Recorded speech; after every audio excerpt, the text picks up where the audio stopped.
Welcome back. आज हमारा दूसरा क्लास है SN1 एंड SN2 के इस टॉपिक पे। डियर स्टूडेंट्स, आशा करते हो आप लोग सब ठीक ठाक है। इस लॉकडाउन के पीरियड में आपका पढ़ाई में जो दिक्कत आ रही है, इसीलिए हमने ये कोशिश किया है कि अगर हम कुछ आपको दे सकते हैं अच्छी तरह से, तो ये आपका स्टडी में बहुत हेल्पफुल होगा। तो पिछले वीडियो में हमने SN2 के बारे में थोड़ा बहुत जानकारी दिए थे। अभी हम आज SN1 से शुरू करेंगे, फिर हम डिटेल्स में इसके अंदर हम इसमें चर्चा करेंगे। तो आइए शुरू करते हैं आज का topic SN1 reaction.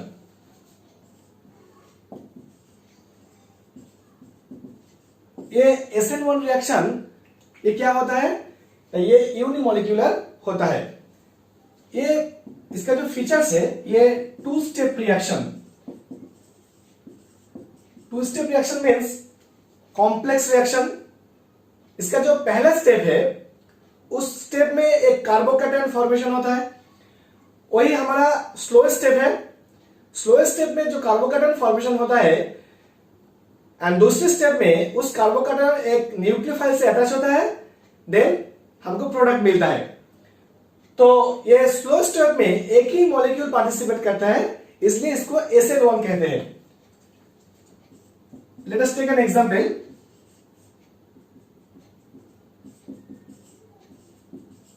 This is tertiary butyl iodide. In step 1, iodine as a good living group, it will departs to produce this carbocation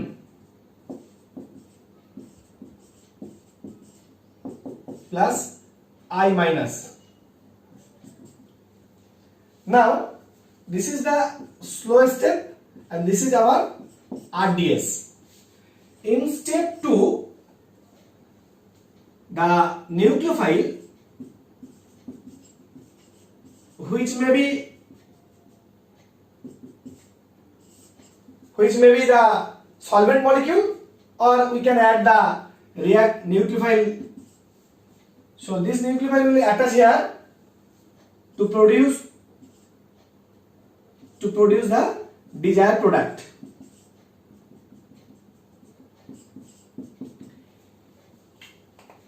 This is the two-step reaction. First step reaction is the slow step. This is bidirectional and this is the two-step reaction. ये पहले step में एक जो carbocation formation होता है, ये जो carbocation formation होता है, ये 3 डिग्री कार्बोकैटायन,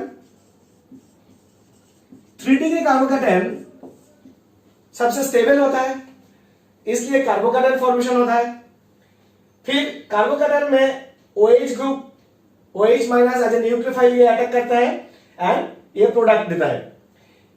अगर हम इसका रेट इक्वेशन देखें, तो इसका रेट इक्वेशन इस एक ही मॉलिक्यूल में डिपेंड करता है। Rate will be equal to concentration of substrate. So order of the reaction or molecularity of the reaction is 1. That's why the reaction is termed as SN1.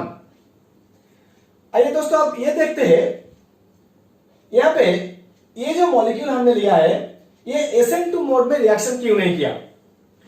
हमने पिछले lecture में बोला था कि ये जो 3 डिग्री एल्किल हैलाइड है, इस कार्बन जहां पे लिविंग ग्रुप अटैच है, इस कार्बन में ये जो बाल्की ग्रुप अटैच है 3CH3 ग्रुप, ये क्या करेंगे? इस कार्बन को चारों तरह से घेर लेंगे, ये क्राउडेड हो जाएगा। यहां पे स्टेरिक इन्फ्लुएंस बहुत ज्यादा होगा, क्योंकि इस कार्बन का हाइब्रिडाइजेशन है sp3। अभी यहां पे जो बॉन्ड एंगल ऑलमोस्ट 109.5 डिग्री। तो न्यूक्लियोफाइल यहां पे घुसने की जगह उसको नहीं मिलेगा, तो वो ठीक तरह से अटैक नहीं कर पाएगा। जब ये कार्बोकैटायन फॉर्मेशन हो जाएगा, तब इस कार्बोकैटायन का हाइब्रिडाइजेशन हो जाएगा sp2, and we know that the bond angle between these two bond in sp2 hybridized carbon is almost 120 degree. So यहाँ पे जगह बहुत एक्स्ट्रा जगह क्रिएट हो चुका है। एंड ये कार्बोकेटायन जो होता है ये sp2 मतलब ये प्लानर हो चुका है। प्लानर हम कैसे बताएं इसको, क्योंकि ये तो आपको दिख रही है साइड अबव द प्लेन है, ये बिलो द प्लेन है। एक्चुअली हम इसको मॉलिक्यूलर प्लेन ऐसे समझते हैं, ये हमारा मॉलिक्यूलर प्लेन है। तो ये जो मॉलिक्यूलर प्लेन है, ये मॉलिक्यूलर प्लेन है वो प्लानर है। एंड इस कार्बन के जो एक पी ऑर्बिटल का जो लोब होता है, दो लोब, उस दो लोब में ये न्यूक्लियोफाइल दोनों तरफ से अटैच हो सकता है। अगर हम इसका एनर्जी डायग्राम देखें तो हमको समझ में आ जाएगा कि ये पहला स्टेप क्यों स्लो होता है, यही क्यों आरडीएस होता है। ये भी तो आरडीएस हो सकता था, ये आरडीएस क्यों है, इसका एनर्जी डायग्राम हम लोगों को पूरा इंफॉर्मेशन दे देगा कि स्टेप 1 आरडीएस क्यों है। तो देखते हैं स्टेप 1 में इसका एनर्जी डायग्राम हमको क्या इंफॉर्मेशन देता है।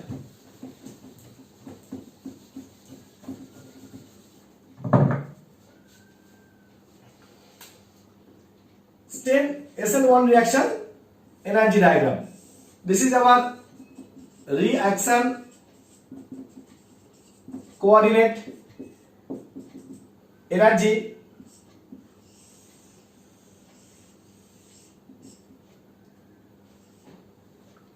So this is our transition state 1.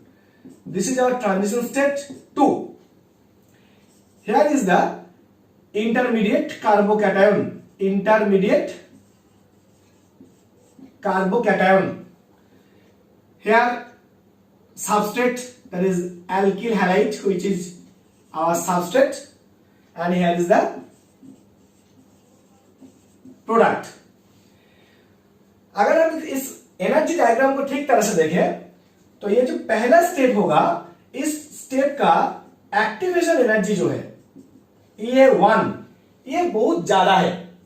इस रिएक्शन को इसी पाथवे में जाके ये रिएक्शन को कंप्लीट करना होगा। सो इस स्टेप का एनर्जी बहुत ज्यादा है। और दूसरी जो स्टेप है, इंटरमीडिएट से जो कार्बोकेटन से जो प्रोडक्ट फॉर्मेशन होगा, उस स्टेप का एनर्जी बैरियर बहुत छोटा है। तो ये स्टेप क्या हो जाएगा, फास्ट हो जाएगा। या यहाँ के एनर्जी बैरियर बहुत हाई है, एनर्जी ऑफ एक्टिवेशन, ये we can say this is E of activation 2, this is EA1। अब इसका एनर्जी बैरियर बहुत ज्यादा है, तो ये स्टेप स्लो हो जाएगा। And this is our RDS. This is our RDS. हमको ये समझ लेना चाहिए, ये ट्रांजिशन स्टेट जो थ्योरी होता है, आपको मालूम होगा कि ट्रांजिशन स्टेट एक हाइपोथेटिकल कॉन्सेप्ट है, इसका कोई प्रैक्टिकल एग्जिस्टेंस अभी तक नहीं मिला है। हम लोग ये समझते हैं, ये सोचते हैं कि every reaction will go through a transition state, जहां पे एक बॉन्ड तोड़ेगा, नई बॉन्ड फॉर्मेशन होगा, वो सब कुछ एक ट्रांजिशन स्टेट के अंदर से गुजरेगा। लेकिन ये जो इंटरमीडिएट होता है, कार्बोकेटायन इंटरमीडिएट, कार्बोएनोन इंटरमीडिएट, ये इसका रियल में एग्जिस्टेंस होता है।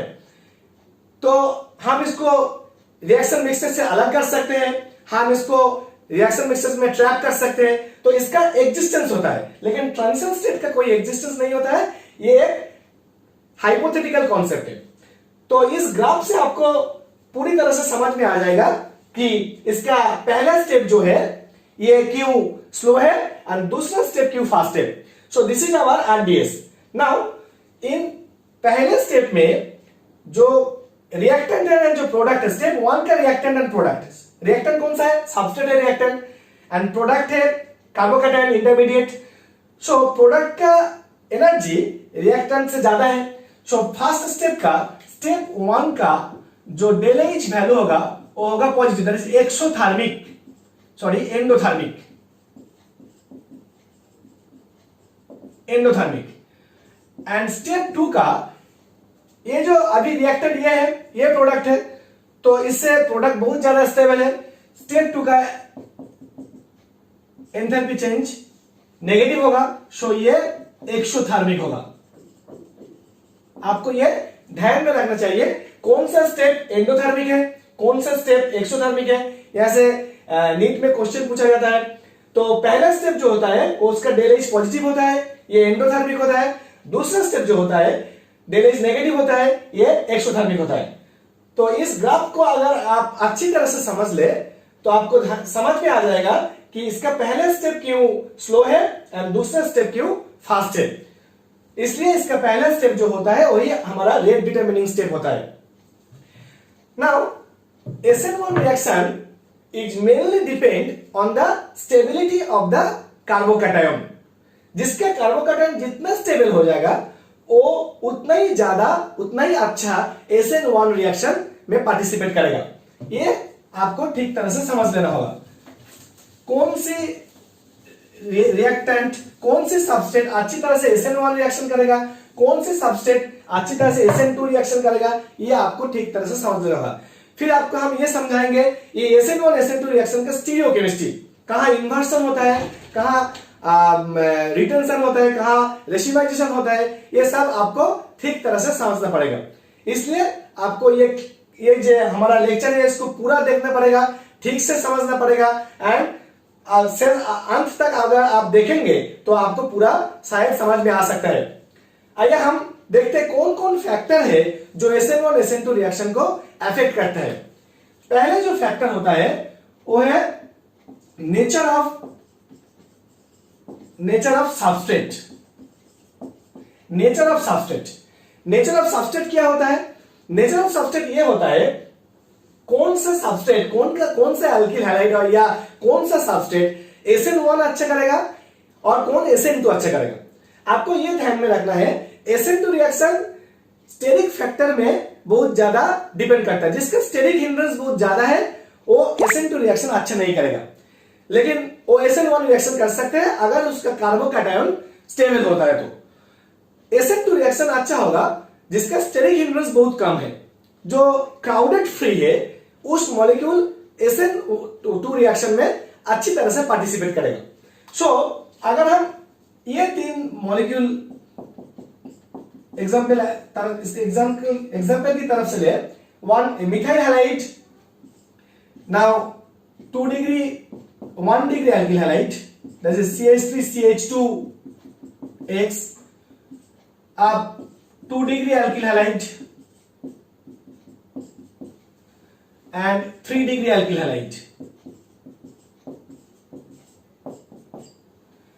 So इसमें अगर मिथाइल ग्रुप को हम बॉन्ड से देखें तो ये बहुत ज्यादा जगह लेगा स्पेस में, क्योंकि ये भी sp3 हाइब्रिडाइज्ड कार्बन है, उसका भी जो नेचर होता है टेट्राहेड्रल शेप होता है। सो ये बहुत ज्यादा जगह ले जाएगा। अगर ये ज्यादा जगह लेता है स्पेस में तो इस कार्बन का जो स्टेरिक क्राउडेड है वो बढ़ जाएगा। स्टेरिक क्राउडेड बढ़ जाने से SN2 रिएक्शन थोड़ा धीमी बढ़ जाएगा, SN2 रिएक्शन का स्पीड कम हो जाएगा और वो SN2 रिएक्शन अच्छी तरह से नहीं कर पाएगा।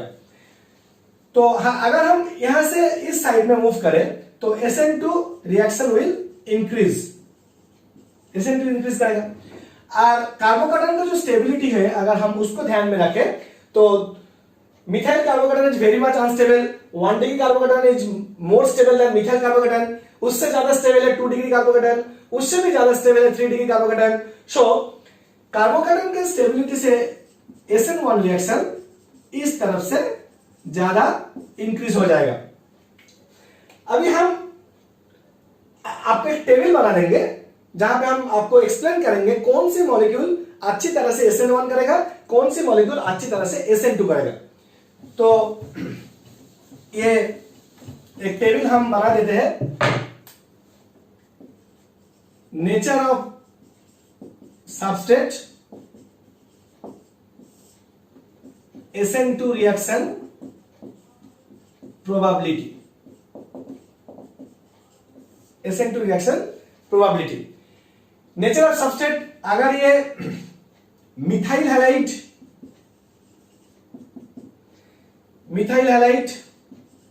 That is CH3X,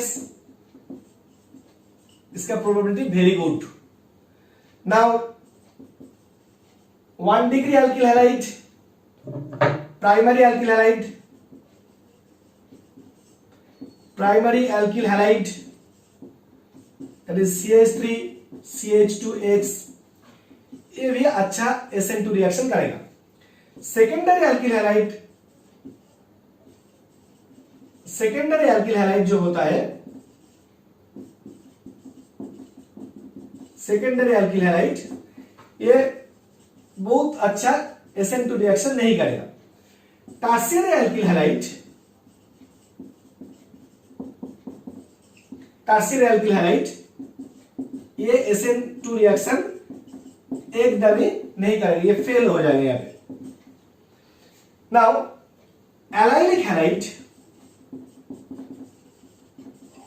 allylic halide that is CH2CH CH2X, this is allylic halide, this is our allylic carbon, this carbon is allylic carbon, allylic carbon, ये अच्छी SN फाइन SN1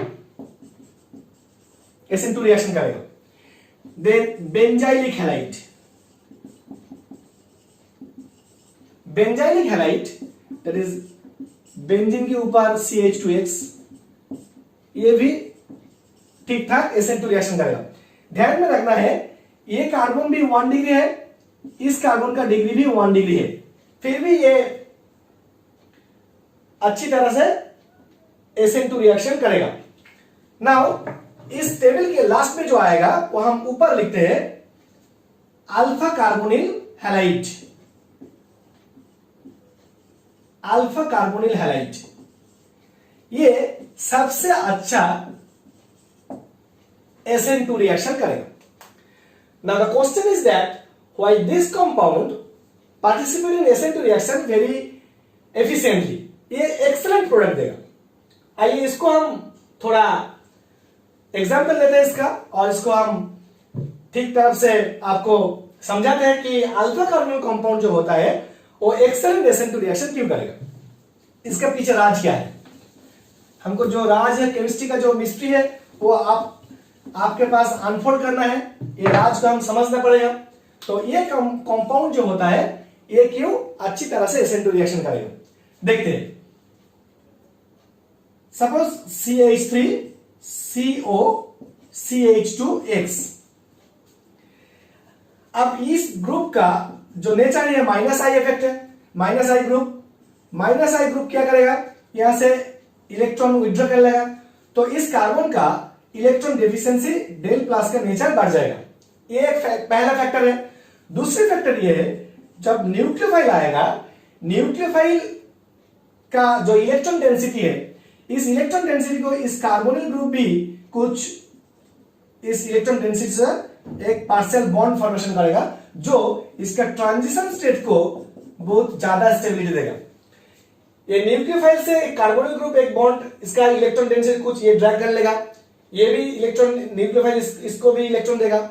इस कार्बोनिल ग्रुप जो इस न्यूक्लियोफाइल के electron density drag करके इस transition state को stability देगा, जिसका ट्रांजिशन स्टेट जितना स्टेबल होता है वो उतना फास्टर रिएक्शन करता है। इसलिए alpha carbonyl halide, this is the alpha, this is our compound, this is alpha carbonyl compound, so alpha carbonyl compound will participate faster in SN2 reaction. Now we will examine the order of SN1 reaction, वो substrate की nature में कैसे depend करते हैं उसको हम आपको समझाते हैं। तो आपको यह समझ में आ चुका होगा कि alpha carbonyl halide compound excellent SN2 reaction क्यों करता है। SN2 रिएक्शन में हमने देखा कि सब्सट्रेट का जो नेचर होता है उस नेचर के ऊपर SN1 रिएक्शन का प्रोबेबिलिटी कैसे डिपेंड करता है। अभी हम देखेंगे SN1 रिएक्शन में सब्सट्रेट के नेचर के ऊपर रिएक्शन प्रोबेबिलिटी कैसे डिपेंड करता है। In SN1 reaction we made a table, nature of carbon that is nature of substrate, type of carbon that is nature of substrate, type of carbon, we can say type of carbon, that is nature of substrate and reaction probability। यहां पे आप ध्यान से देखिए, ये जो methyl halide होता है SN1 रिएक्शन में क्या होगा, जिसका कार्बोकैटायन जितना स्टेबल होगा वो बंदा उतना अच्छा SN1 रिएक्शन में पार्टिसिपेट करेगा। तो main factor is the stability of the carbocation. ये जो मिथाइल हैलाइड होता है, यहां से जो कार्बोकैटायन फॉर्मेशन होगा CH3+, ये बहुत ही अनस्टेबल है, तो ये कार्बोकैटायन फॉर्मेशन नहीं होगा, ये कंपाउंड SN1 रिएक्शन में पार्टिसिपेट नहीं करेगा। प्राइमरी एल्किल हैलाइड से जो कार्बोकैटायन प्रोड्यूस होगा, ये भी 1 डिग्री कार्बोकैटायन है, इसका भी स्टेबिलिटी बहुत कम है, इसलिए ये भी SN1 रिएक्शन में पार्टिसिपेट नहीं करेगा। सेकेंडरी कार्बोकैटायन जो होगा, सेकेंडरी एल्किल हैलाइड से 2 degree carbocation is somehow more stable, so ये ठीक ठाक SN1 रिएक्शन में पार्टिसिपेट करेगा और प्रोडक्ट भी अच्छा ही होगा। टर्शियरी एल्किल हैलाइड जो होता है, ये इसका ही एग्जांपल हमने रिएक्शन शुरू करने के वक्त लिया था। आपको मालूम है 3 degree carbocation is most stable, so यहां से जो कार्बोकैटायन प्रोड्यूस होगा वो बहुत ज्यादा स्टेबल होगा, so tertiary alcohol will participate in SN1 reaction very good. The probability of the reaction is very good. Now come to this last 4 compound. Allylic and benzylic alkyl halide जो है, यहां से जो कार्बोकैटायन फॉर्मेशन होगा, वो दोनों carbocation ही resonance की बदौलत से उसको स्टेबिलिटी मिल जाएगा। Though both the compound are 1 degree alkyl halide, and आपको पता है 1 डिग्री एल्किल हैलाइड ज्यादा स्टेबल नहीं है, लेकिन फिर भी benzylic and allylic carbocation is stable due to resonance. इसको हम ठीक से रेजोनेंस दिखा के एक्सप्लेन करेंगे। अल्फा कार्बोनिल कंपाउंड जो है, आपको मालूम है ये SN2 रिएक्शन में इसका प्रोबेबिलिटी एक्सीलेंट था, लेकिन यहाँ पे ये रिएक्शन नहीं करेगा। क्यों नहीं करेगा ये भी हम बताएंगे। अल्फा अल्कोक्सी कंपाउंड जो है, ये नया कंपाउंड है, ये SN1 रिएक्शन में SN2 रिएक्शन में नहीं था, अभी SN1 रिएक्शन में इसका जो पार्टिसिपेशन है ये एक्सीलेंट होगा। अब ये आपको मालूम होगा क्यों ये कंपाउंड एक्सीलेंट SN1 रिएक्शन करेगा। तो हमको ये लास्ट 4 कंपाउंड को एक्सप्लेन करना है क्यों इसका नेचर ऐसा क्यों है। तो आइए देखते हैं कि यहाँ पे कौन SN1 रिएक्शन अच्छा करेगा, कौन SN1 रिएक्शन नहीं करेगा, पार्टिसिपेट ही नहीं करेगा। इसको आपको ठीक तरह से जान लेना चाहिए। देखिए ये जो एलाइलिक कार्बोकैटायन यहां से प्रोड्यूस होगा, ये allylic carbocation is resonance stabilised. Resonance stabilised, the allylic carbocation is resonance stabilised. दूसरा फैक्टर क्या है, इसका रेजोनेंस बहुत स्टेबल है। क्यों है? क्योंकि दो कैनोनिकल फॉर्म जो है, ये दोनों canonical form are equivalent. Equivalent canonical form उसका रेजोनेंस हाइब्रिड को बहुत ज्यादा स्टेबिलिटी देता है। That's why allylic carbocation is more stable through resonance. ये बेंजाइलिक कार्बोकैटायन जो होगा, यहां पे भी एक रेजोनेंस होगा, हैलाइड आयन निकाल जाने के बाद ये बेंजाइलिक कार्बोकैटायन प्रोड्यूस होगा। सो यहां पे भी एक रेजोनेंस है, यहां पे 4-5 कैनोनिकल फॉर्म हमको देखने को मिल सकता है। यहां पे पॉजिटिव चार्ज आ जाएगा, अब यहां पे एक पाई बॉन्ड है, फिर ये बॉन्ड घूम जाएगा, तो ये रेजोनेंस हम दिखा सकते हैं। अब तो ये बंदा जो 1 डिग्री एल्किल हैलाइड था, वो SN1 रिएक्शन क्यों करेगा? क्योंकि इसका कार्बोकैटायन बहुत स्टेबल है। नाउ अल्फा कार्बोनिल कंपाउंड जो SN2 रिएक्शन बहुत अच्छे किया था, यहां पे SN1 रिएक्शन नहीं करेगा। क्यों नहीं करेगा? क्योंकि इसका जो कार्बोकैटायन है, इस कार्बोकैटायन के एडजेसेंट में एक कार्बोनिल ग्रुप जिसका -I इफेक्ट है। -I इफेक्ट होने के बाद इसलिए ये बॉन्ड इलेक्ट्रॉन को इसकी तरफ से खींच लेगा।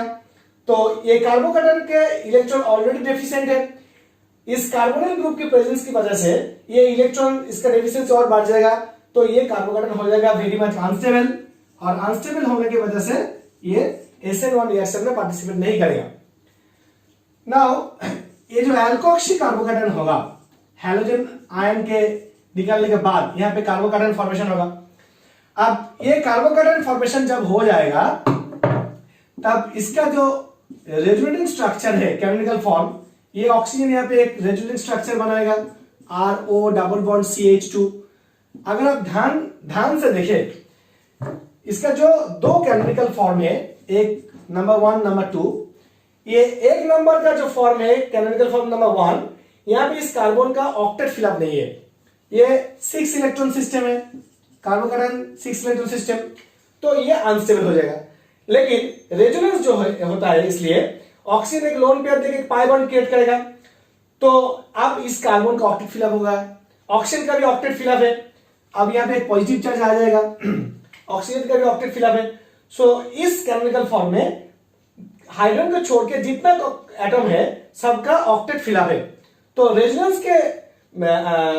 रेजोनेंस से ये कार्बोकेटन भी स्टेबिलिटी इसको मिल जाएगा, तो ये एसिड रिएक्शन में एक्सेलेंट इसका पार्टिसिपेशन होगा। तो ये गया सबस्ट्रेट का नेचर, सबस्ट्रेट के नेचर में ये कैसे डिपेंड करता है ये आपको मालूम हो गया। अब ये कंपाउंड का आप देखिए, ये जो ब्रिज हेड कंपाउंड है, ये जो ब्रिज हेड कार्बन में जब लिविंग ग्रुप अटैच हो जाएगा, bridge head carbon,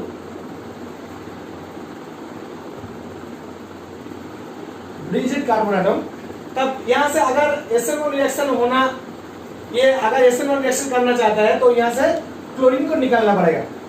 after releasing chlorine जो कार्बोकेटन फॉर्मेशन होगा, वो कार्बोकेटन बहुत ही अनस्टेबल है। क्यों अनस्टेबल है? क्योंकि यहाँ पे ये कार्बोकेटन का हाइब्रिडेशन हो गया sp2, लेकिन ये जो फॉर्म है ये तो नॉन प्लानर हो गया, लेकिन sp2 कार्बन का प्लानर फॉर्मेशन चाहिए, सो ये कार्बोकेटन फॉर्मेशन नहीं होगा एंड ये SN1 रिएक्शन में पार्टिसिपेट नहीं करेगा।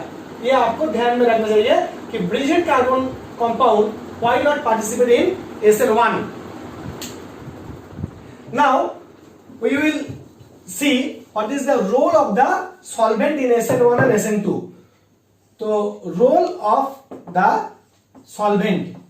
What is the role of the solvent in SN1 and SN2? SN1, SN2. SN1 reaction favors polar protic solvent. SN2 reaction favors polar aprotic solvent. Polar protic solvent क्या होता है and polar aprotic solvent क्या होता है, अब इसको आपको समझना पड़ेगा। Polar protic solvent means water, alcohol etcetera. Polar aprotic solvent acetone, dimethyl sulfoxide, that is DMSO, dimethyl formamide, that is DMF, and also crown ether। ये कंपाउंड बहुत ही इंटरेस्टिंग कंपाउंड है, इसके बारे में हम बताएंगे। तो SN1 reaction polar protic solvent, ये सॉल्वेंट SN1 रिएक्शन में अच्छा काम करेगा। इस टाइप का solvent polar aprotic solvent SN2 reaction में अच्छा काम करेगा। तो what is the role of solvent in SN1 reaction and SN2 reaction?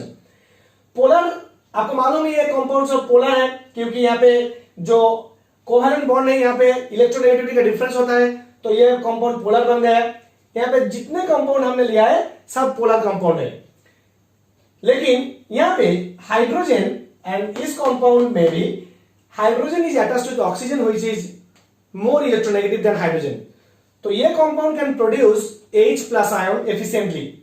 But यहाँ पे जो कंपाउंड हमने लिया है, जो सॉल्वेंट हमने लिया है, यहाँ पे कोई भी कंपाउंड में हाइड्रोजन ऑक्सीजन से कनेक्टेड नहीं है, hydrogen is connected with carbon, so carbon is not so electronegative than hydrogen, so यहाँ पे हाइड्रोजन आयन प्रोड्यूस नहीं होगा। हाइड्रोजन आयन का मतलब क्या है? प्रोटॉन। तो ये सॉल्वेंट जो होता है पोलर होता है, उसके साथ ये H+ आयन भी प्रोड्यूस करता है, तो प्रोटॉन प्रोड्यूस करते हैं, that's why we can say this are polar protic solvent. And for this type of solvent the solvent are polar but cannot produce H+ ion, that's why the compounds or solvents are known as polar aprotic solvent। अब देखते हैं ये polar protic solvent SN1 reaction को कैसे favour करता है और polar aprotic solvent SN2 reaction को कैसे फेवर करता है। अगर SN1 रिएक्शन को हम देखें तो यहाँ पे क्या होता है, पहले स्टेप जो क्रूशियल होता है, जो स्लो स्टेप होता है, जो आरडीएस होता है, ये आरडीएस में पहले ही एक कार्बोकैटायन फॉर्मेशन होता है और एक लिविंग ग्रुप जो होता है वो यहां से निकल जाएगा। अब जो कार्बोकैटायन फॉर्मेशन होगा एंड जो लिविंग ग्रुप यहां से निकल जाएगा, अगर ये दोनों ऑपोजिट चार्ज आयन को सॉल्वेंट मॉलिक्यूल स्टेबिलिटी देता है, ट्रैप कर लेता है, स्टेबिलिटी इसका इंक्रीज कर देता है, तो ये रिएक्शन स्टेप जो है फैसिलिटेट हो जाएगा towards the forward step, towards the forward direction, ये फैसिलिटेट हो जाएगा। तो पोलर प्रोटिक सॉल्वेंट ये carbocation and halide ion that is leaving group को कैसे स्टेबिलिटी देता है, देखिए ये जो कार्बोकैटायन प्रोड्यूस हो गया, ये जो पोलर सॉल्वेंट है, सपोज वाटर मॉलिक्यूल, ऑक्सीजन के पास लोन पेयर है, तो ये ऑक्सीजन चारों तरफ से ये लोन पेयर के इलेक्ट्रॉन डेंसिटी इसको देके इसको ट्रैप कर लेगा और इसका पॉजिटिव चार्ज को थोड़ा न्यूट्रलाइज कर देगा, तो ये हो गया कार्बोकैटायन का स्टेबिलिटी सॉल्वेंट मॉलिक्यूल द्वारा बढ़ गया। फिर हम हैलाइड आयन को देखें, ये जो हैलाइड आयन है, यहाँ पे जो H प्लस आयन प्रोड्यूस्ड होगा, ये H प्लस आयन और we can say the solvent molecule HOH, HOH, HOH, यहाँ पे एक हाइड्रोजन बॉन्ड बन चुका होगा। Through hydrogen bonding the leaving group is stabilised. ये हाइड्रोजन बॉन्डिंग बना सकता है कौन, जो प्रोटिक सॉल्वेंट होता है। सो यहाँ पे लिविंग ग्रुप भी स्टेबल हो गया है, कार्बोकैटायन भी स्टेबल हो गया है, polar protic solvent, that's why favour the SN1 reaction. Now come to SN2 reaction. SN2 reaction में सॉल्वेंट का नेचर क्या होना चाहिए, पोलर एप्रोटिक सॉल्वेंट। क्यों पोलर एप्रोटिक सॉल्वेंट चाहिए, पोलर प्रोटिक सॉल्वेंट से क्या प्रॉब्लम है, पोलर एप्रोटिक सॉल्वेंट क्यों चाहिए, वो आपको समझ लेना पड़ेगा। देखिए SN2 रिएक्शन में क्या होता है, SN2 रिएक्शन में ये हमारा लिविंग ग्रुप है, यहां पे न्यूक्लियोफाइल आएगा, ये अटैक करेगा, लिविंग ग्रुप निकल जाएगा। ट्रांजिशन स्टेट में यहां पे leaving group del minus transition state, अब यहां पे लिविंग ग्रुप निकल जाएगा।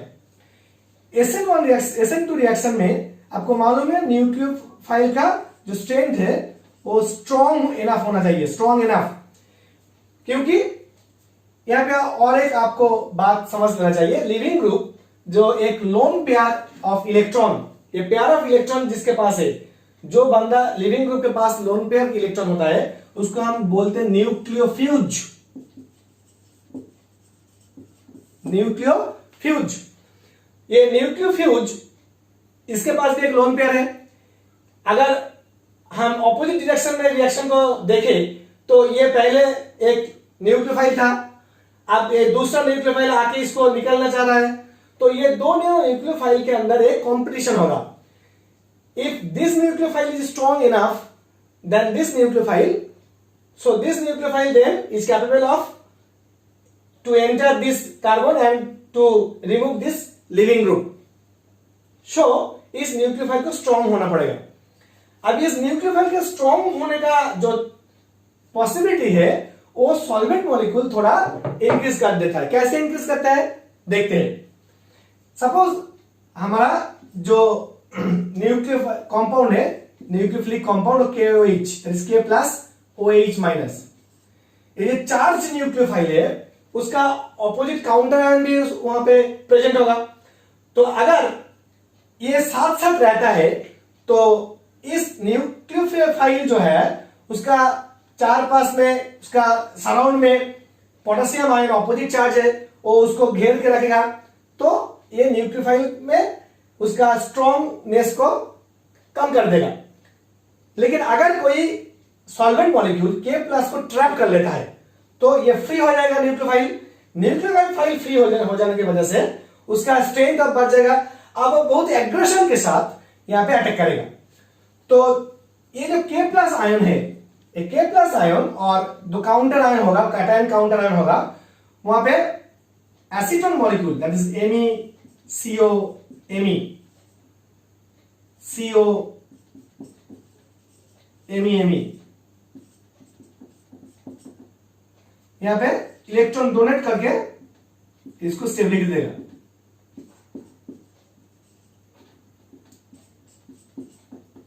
इसको स्टेबिलिटी देगा, K प्लस आयन को स्टेबिलिटी देगा। अब K प्लस आयन को स्टेबिलिटी देने से ये K प्लस आयन स्टेबल हो गया। अभी OH माइनस आयन को स्टेबिलिटी नहीं मिला है तो वो फ्री हो गया, फ्री न्यूक्लियोफाइल। फ्री न्यूक्लियोफाइल अभी पूरा एग्रेशन के साथ यहां पे अटैक करेगा। तो अगर ये प्रोटिक सॉल्वेंट होता तो ये जो नेगेटिव पार्ट है न्यूक्लियोफाइल जो है, प्रोटिक सॉल्वेंट क्या करता है, यहां पे भी हाइड्रोजन बॉन्डिंग फॉर्मेशन हो जाएगा। हाइड्रोजन बॉन्डिंग फॉर्मेशन होने से ये न्यूक्लियोफाइल फ्री नहीं होगा तो उसका एग्रेशन कम हो जाएगा। इसीलिए polar aprotic solvent SN2 reaction के लिए बहुत ही इंपॉर्टेंट सॉल्वेंट है। आपको ये ध्यान में रखना चाहिए, पोलर एप्रोटिक सॉल्वेंट क्यों SN2 रिएक्शन में फेवर करता है। यहां पे एक इंपॉर्टेंट सॉल्वेंट जो है क्राउन ईथर। क्राउन ईथर क्या करता है, क्राउन ईथर का साइज के ऊपर डिपेंड करते हुए कैसे कैटायन को ट्रैप कर सकता है। 18 crown 6 this is a good crown ether. अगर हम इसका स्ट्रक्चर देखें,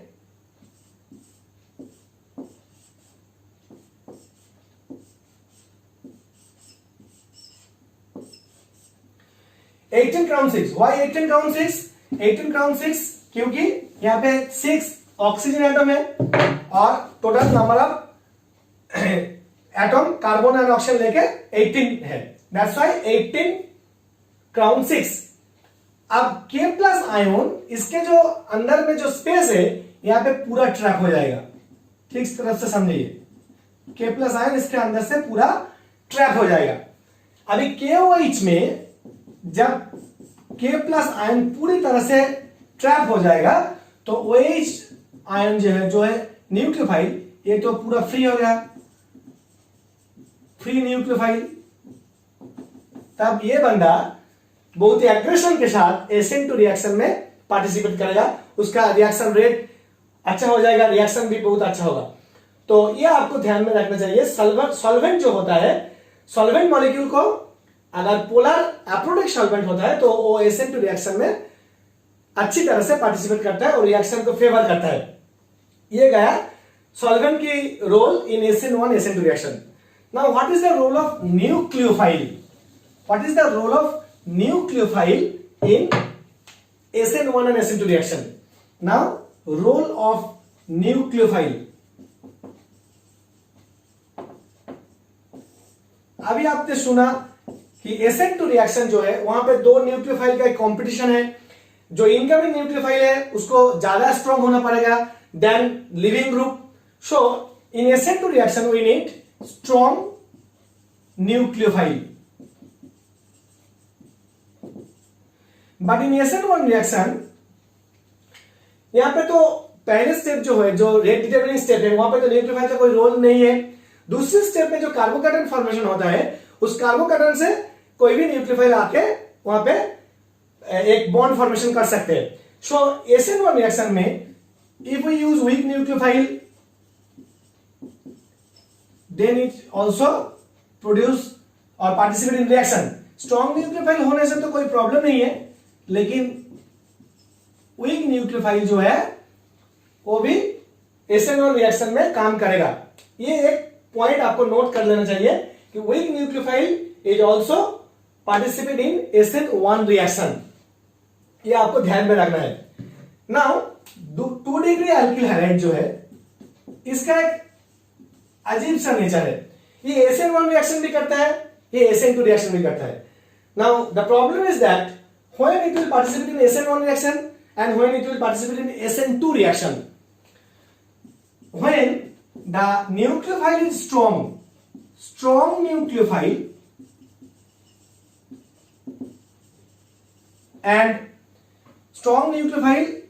and polar aprotic solvent. Strong nucleophile and polar aprotic solvent अगर होगा तो 2 degree alkyl halide will participate in SN2 reaction. whereas it will participate in SN1 reaction when the nucleophile is weak, that is weak nucleophile, and polar protic solvent, and good leaving group also.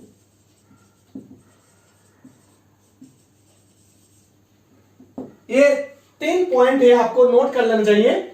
Nucleophile का nature है weak, solvent का nature है polar protic, and leaving group property is good, then 2 degree alkyl halide will participate preferably SN1 reaction.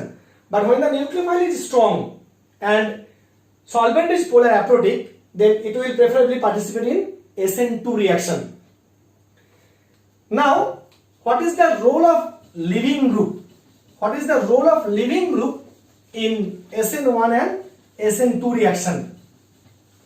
आपको मालूम है दोनों ही reaction में, इन SN1 reaction तो सिंगल स्टेप है, SN2 रिएक्शन वो 2 स्टेप रिएक्शन है। इन दोनों रिएक्शन में जो रिएक्शन है वहां पे पहले ही स्टेप में लिविंग ग्रुप को निकालना होगा। तो अगर लिविंग ग्रुप का जो लिविंग प्रॉपर्टी है वो अगर अच्छा होगा, that is the leaving group, if the leaving group is good, then both the reaction will facilitate. So role of living group is a important part in SN1 and SN2 reaction. Role of living group. What is the role of living group? Now हम bad living group किसको कहे और good living group किसको कहे? जो weak basis है और good living group है। जो basis strong है वो strong base bad leaving group, weak base good leaving group. देखिए अगर हम इस 4 कंपाउंड को देखें, HF, HCl, HBr, HI, acidity strength क्या है? Acidity strength, this acidity strength. So यहां पे H प्लस निकलने के बाद F minus, Cl minus, Br minus, I minus, ये जो कॉन्जुगेट बेस प्रोड्यूस हो गया है, कॉन्जुगेट बेस का स्टेबिलिटी क्या होगा, ऑर्डर क्या होगा? अभी ये स्ट्रॉन्ग एसिड है, सो ये कॉन्जुगेट बेस वीक हो जाएगा, ये वीक एसिड है, इसका कॉन्जुगेट बेस स्ट्रॉन्ग हो जाएगा। जिसका कॉन्जुगेट बेस, दैट इज जो बंदा एज ए बेस वीक है, उसका लिविंग प्रॉपर्टी उतना अच्छा है। So the leaving property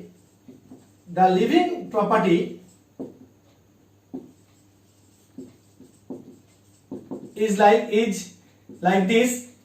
I minus सबसे अच्छा लिविंग ग्रुप है, then Br minus, then Cl minus, then F minus, then HS minus, Cl minus, then OH minus, then OR minus, और भी बहुत सारे लिविंग ग्रुप है, हमने कुछ यहाँ पे टैबुलेट किया है। नाउ ये 3 जो है ये वीक बेसिस से आया है, so these are good leaving group,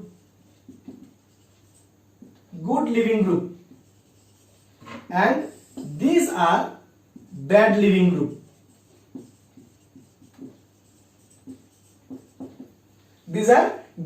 group, now